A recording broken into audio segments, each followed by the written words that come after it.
Hello, my friends. I am so happy you are here with me today. Take a deep breath and relax. Imagine a cold day in February.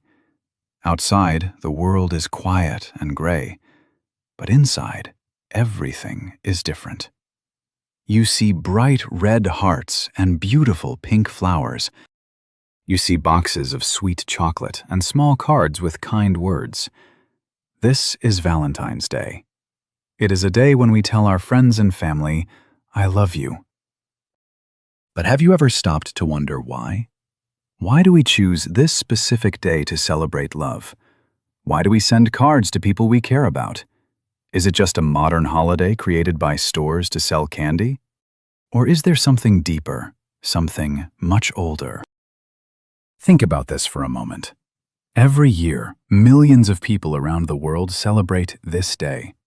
Yet, most of us do not know where it truly came from. The story of Valentine's Day is like a great mystery. It is a story that takes us back thousands of years. It is a story filled with Roman festivals, secret weddings, and brave heroes. It is a story that has changed many times over many centuries. Today, we are going to travel back in time together. We will walk through the streets of ancient Rome. We will visit the quiet cells of old prisons.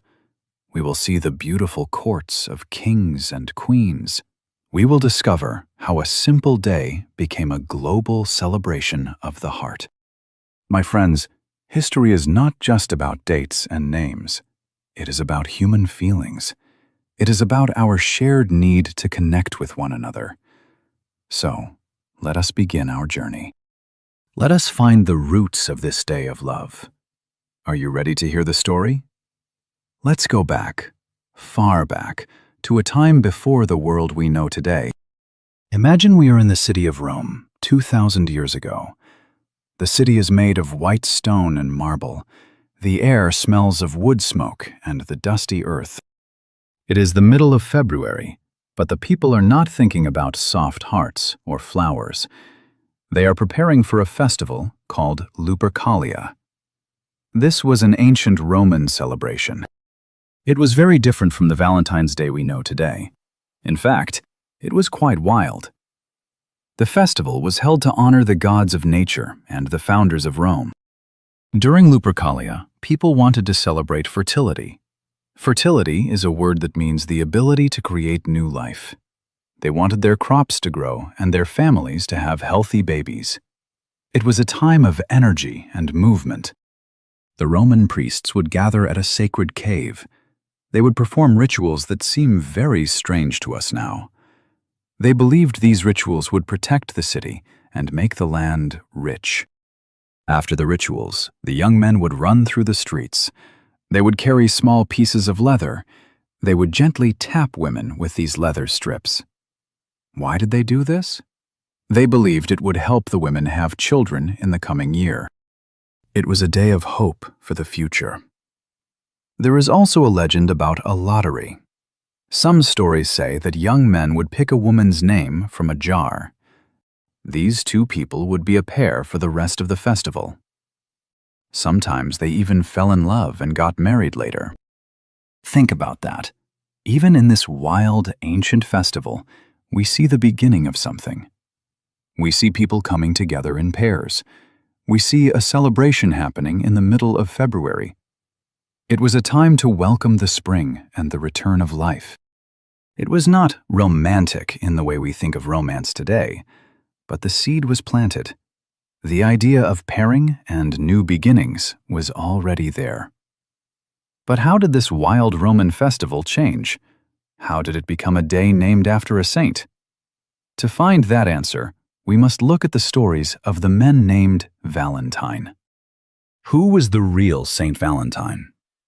This is a difficult question because history tells us about several men with this name. All of them lived a long time ago. All of them were brave, and they all became symbols of love and faith. The most famous story is about a priest named Valentine who lived in Rome.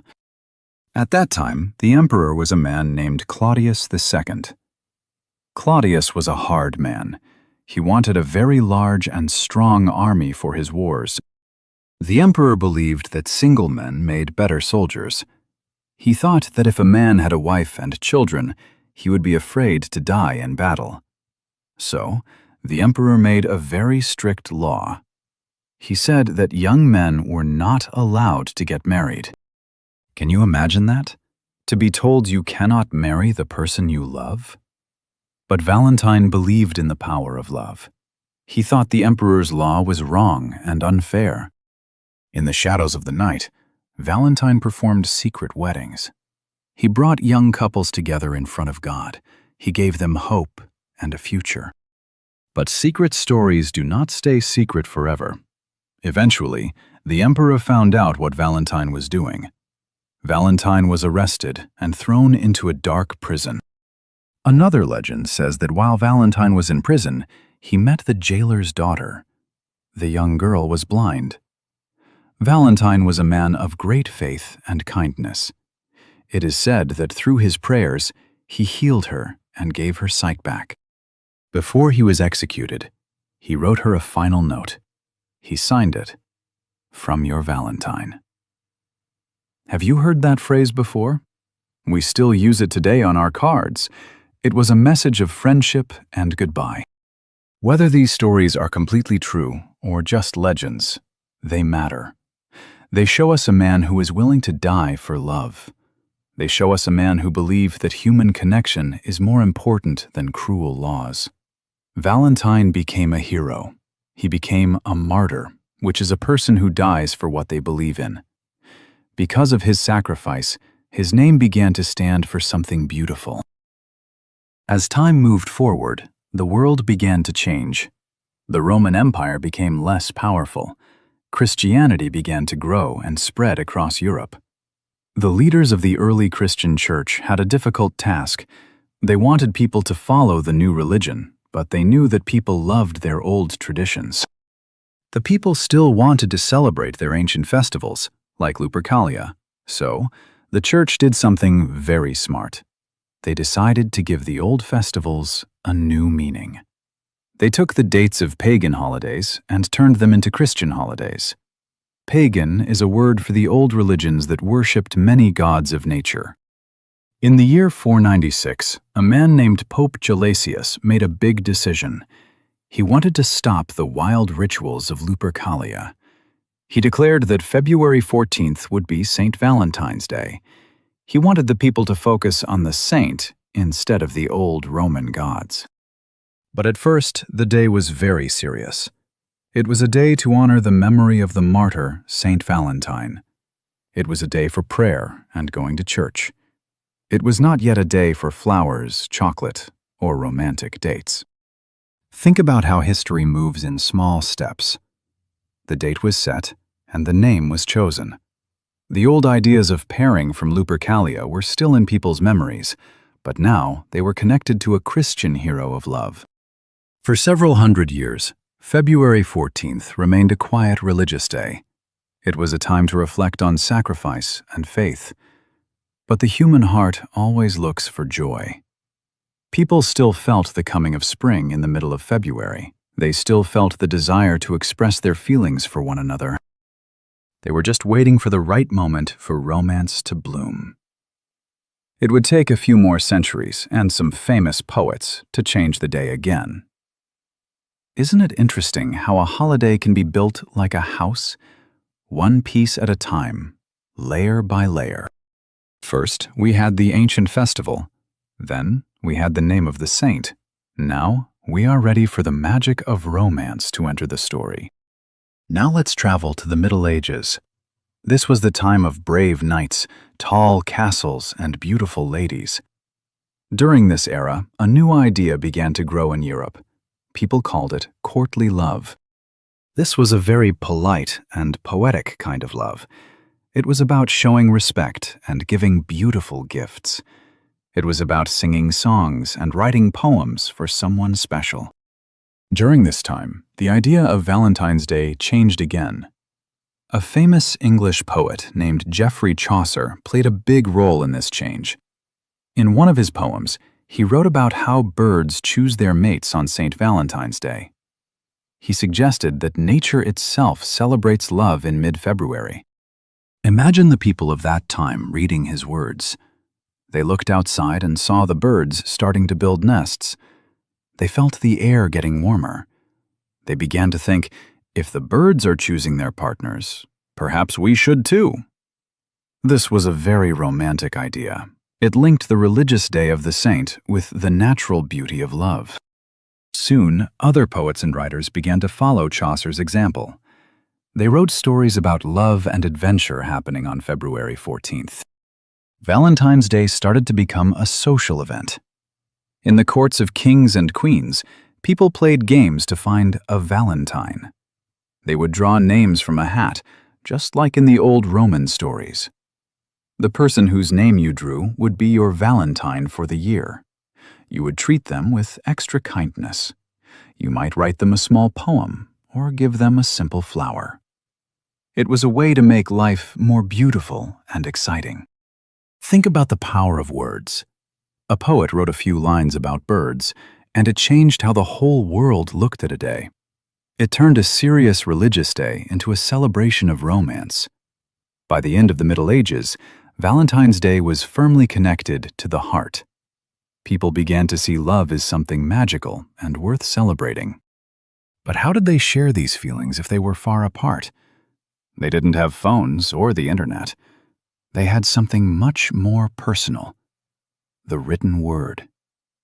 This was the beginning of the tradition of Valentine's cards. My friends, imagine you have a secret feeling for someone. You want to tell them, but you are too shy to say it out loud. What would you do? Hundreds of years ago, people began to use paper to share their hearts. The oldest known Valentine poem still exists today. It was written in 1415 by a man named Charles, the Duke of Orleans. He was a prisoner in the Tower of London after a big battle. He was lonely and missed his wife very much. He wrote her a letter filled with love and called her his sweet Valentine. He was using the name of the saint to express his own deep feelings. His letter was a whisper on paper. It was a way for his heart to travel across the prison walls. By the 1700s, sending small notes became very popular in England and America. These were not the cards you buy in a store today. These were handmade. People would spend hours carefully cutting paper and drawing small pictures. They would write poems in their best handwriting. Sometimes they would even hide a secret message inside a puzzle. These early Valentines were very precious. They were symbols of the time and effort someone spent just for you. There were even books called Valentine writers. These books helped people who didn't know how to write poetry. You could look inside and find a beautiful verse to copy onto your paper. It was like a cheat sheet for love. Think about the feeling of receiving a letter like that. You would hold it in your hands and know that someone was thinking of you. You would smell the ink and feel the texture of the paper. It was a very intimate and personal experience. As the years went by, more and more people wanted to send these notes, but making them by hand took a long time. The world was about to change again. A big revolution was coming, the Industrial Revolution. This change would take these quiet whispers on paper and share them with the whole world. It was the birth of the modern Valentine's Day industry. But before that, love was still a quiet, handwritten secret. In the 1800s, the world started to move faster. This was the Victorian era. Factories were being built, and machines were making things more quickly than ever before. This changed Valentine's Day forever. In the past, cards were handmade and expensive. Only wealthy people could afford the time and materials to send them. But with new printing machines, cards could be made in large numbers. They became cheaper and easier to find. In America, a young woman named Esther Howland had a brilliant idea. She saw a beautiful, expensive card from England. She thought, I can make something even better and sell it to many people. She started a business in her home. She hired her friends to help her.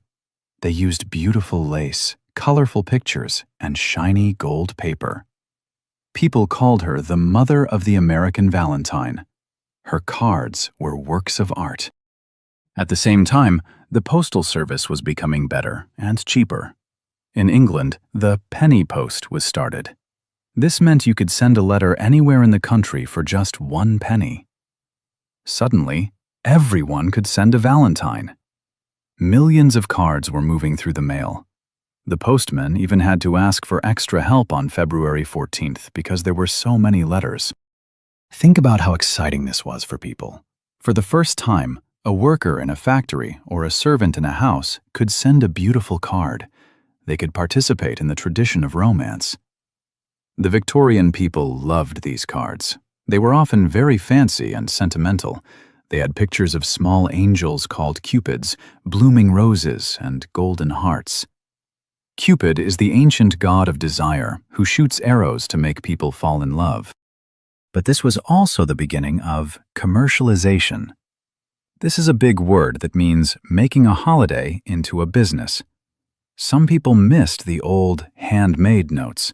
They felt the machines were taking away the personal touch. However, the trend could not be stopped. Valentine's Day was no longer just a small tradition for poets and kings. It was a holiday for everyone. It was a global celebration that was only going to get bigger as we entered the modern age. As we move into the 20th and 21st centuries, Valentine's Day has become one of the biggest holidays in the world. It is not just about cards anymore. Now we have chocolate, jewelry, and expensive dinners. Large companies realized that people are very happy to spend money on those they love. In the 1900s, candy companies began making heart-shaped boxes for chocolate. Florists began growing millions of red roses just for this one day. But Valentine's Day also began to travel to different cultures. In many countries, the holiday took on new and interesting shapes. In Japan, for example, it is usually the women who give chocolates to men on February 14th. Then, 1 month later, on White Day, the men give gifts back to the women. In South Korea, there is even a Black Day in April. This is for people who are single and didn't get any gifts. They go out and eat black noodles together. In recent years, the holiday has changed again. We now have Galentine's Day. This is a day for women to celebrate their female friends. It shows that love is not just about romance. It is about friendship, family, and kindness. Think about your own life. Do you send a text message or a digital card on Valentine's Day? Technology has changed how we communicate, but the message is the same. We still want to say, "You are important to me." Some people criticize the holiday today. They say it is too commercial. They say it makes people feel lonely if they don't have a partner. These are important points to think about. But if we look past the expensive gifts, the heart of the holiday is still there. It is a day that stops our busy lives for a moment. It reminds us to be grateful for the people who walk beside us in life. Valentine's Day has traveled from ancient Rome through the pens of poets and into our modern smartphones. It has survived for thousands of years. It has changed its face many times, but its spirit remains. Now we must ask ourselves, why does it last? We have reached the end of our journey through time. We have seen wild Roman festivals and secret weddings. We have seen beautiful handmade lace and modern boxes of chocolate. The history of Valentine's Day is a long and winding road. It is a mix of religion, myth, poetry, and business. But why do we still celebrate it after all this time? Why do we care about a priest from 2,000 years ago? I believe the answer is very simple. It is because the human heart does not change. We all have a deep need to be seen. We all have a deep need to be loved. Life can be very difficult and very lonely sometimes. Valentine's Day gives us a reason to reach out. It gives us a permission to be emotional. It is a small light in the middle of the dark winter. It reminds us that love is the most important thing we have. Think about this. Love is a language that everyone speaks. It doesn't matter if you are in New York, Tokyo, or London. We all understand the feeling of a beating heart. We all understand the joy of a kind word. Whether you have a romantic partner or not, this day is for you. It is a day to love yourself. It is a day to call your parents or your best friend. It is a day to remember that you are part of a long history of human connection. So the next time you see a red heart in a shop window, don't just think about the candy. Think about the brave priest Valentine. Think about the birds choosing their mates in the trees. Think about the Duke writing letters from his prison cell. You are now part of that story too. Every time you show kindness, you are keeping the spirit of the holiday alive. Love is not just a day on the calendar. Love is a choice we make every single day. Thank you for joining me on this journey, my friends. I hope you found beauty in this story. I hope it makes your February 14th a little more special. Until next time, keep learning, keep growing, and most importantly, keep loving. Goodbye for now.